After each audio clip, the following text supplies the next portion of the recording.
I'll start with this poem. I wrote this poem when the bombs were dropping on Gaza, and I was the media spokesperson for the coalition, doing a lot of the organizing. And we had stayed up to about 6 o'clock in the morning, perfecting every soundbite. And by the end, if you're Palestinian, you know most Palestinians get tired and start pronouncing our P's as B's. So we become Palestinians by the end of the day. So I was practicing my P's all night.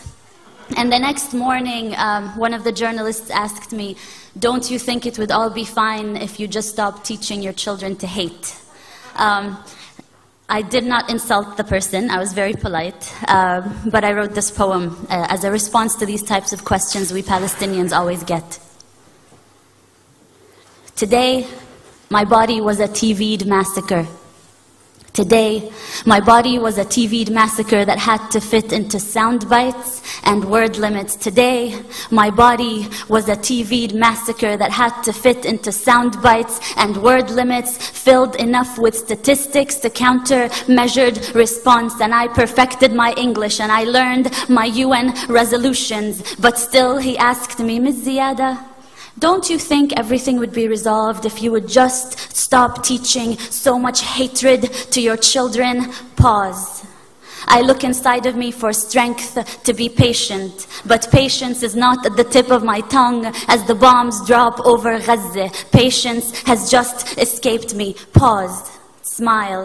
We teach life, sir. Rafeef, remember to smile. Pause. We teach life, sir. We Palestinians teach life after they have occupied the last sky. We teach life after they have built their settlements and apartheid walls. After the last skies, we teach life, sir. But today, my body was a TV'd massacre made to fit into sound bites and word limits.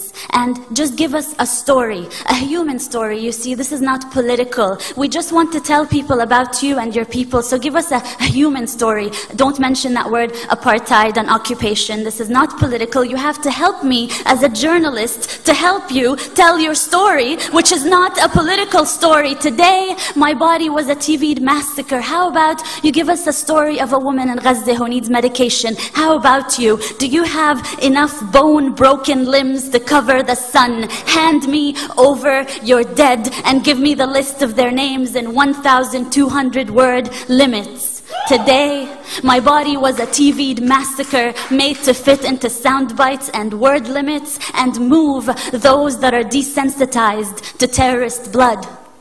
But they felt sorry. They felt sorry for the cattle over Gaza. So I give them UN resolutions and statistics, and we condemn and we deplore and we reject. And these are not two equal sides, occupier and occupied, and 100 dead, 200 dead, and 1,000 dead. And between that war crime and massacre, I vent out words and smile, not exotic. Smile, not terrorist. And I recount 100 dead, 200 dead, 1,000 dead. Is anyone out there? Will anyone listen? I wish I could wail over their bodies. I wish I could just run barefoot in every refugee camp and hold every child, cover their ears so they wouldn't have to hear the sound of bombing for the rest of their life the way I do. Today, my body was a TV'd massacre, and let me just tell you, there is nothing your UN resolutions have ever done about this. And no soundbite I come up with, no matter how good my English gets, no soundbite, no soundbite, no soundbite, no soundbite will bring them back to life. No soundbite will fix this. We teach life, sir. We teach life, sir. We Palestinians wake up every morning to teach the rest of the world life, sir.